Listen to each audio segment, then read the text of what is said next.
Thank you very much for joining us again on the program. Mozambican police has admitted that the murderers of an election observer killed on Monday in the country was done by its officers. Afmcsu Matevele was shot dead as he left an election training session in the southern Gaza province on Monday. Authorities in Mozambique say 5 men armed with assault rifles shot him 10 times before fleeing in a car which crashed during the during the getaway.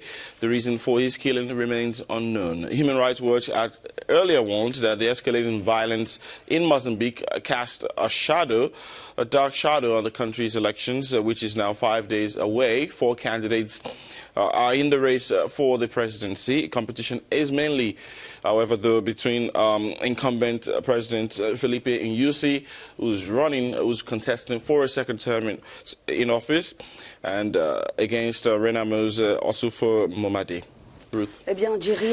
Jerry, while criticism is mounting everywhere after the death of this observer, reportedly killed by the police, the Maputo authorities are reassuring. During a meeting with observers, the government promised to guarantee the security of the election observers will be deployed during the general election on 15th October throughout the country, and especially in the north, where armed groups are attacking frequently. The head of Mozambique's diplomacy also said that any situation that could temporarily prevent access to certain areas will be communicated officially. Déclaré que toute situation qui pourrait temporairement empêcher l'accès à ces zones sera communiquée par des voies officielles. Joining us now via Skype is Professor Adriano Nuvunga. Professor Adriano Nuvunga is from the Center for Democracy and Development in Maputo, Mozambique. He's with us to weigh in on the current situation in the country. I'd like to thank you very much for joining us on the program, Professor Nuvunga. First off, the murder of Afmcsu Matevele has shocked many, but it's not the first incident of violence in Mozambique, especially prior to these to the forthcoming election. What does his death, however, tell us about the atmosphere under which this vote is going to take place on Tuesday? The electoral environment here is marred by violence.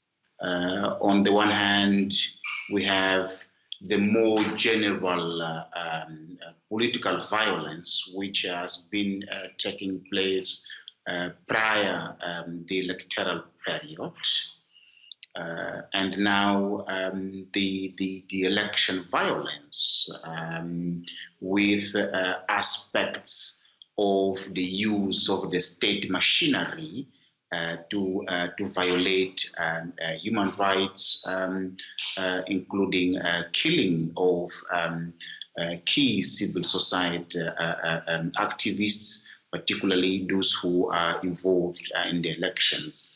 So the meaning of this is that of a regime, the political party in office is trying at all means to intimidate the people who are interested in ensuring that the election is free and fair.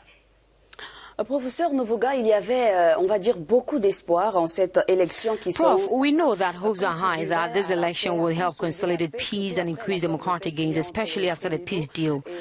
So how would you gauge this impact? Quite the opposite.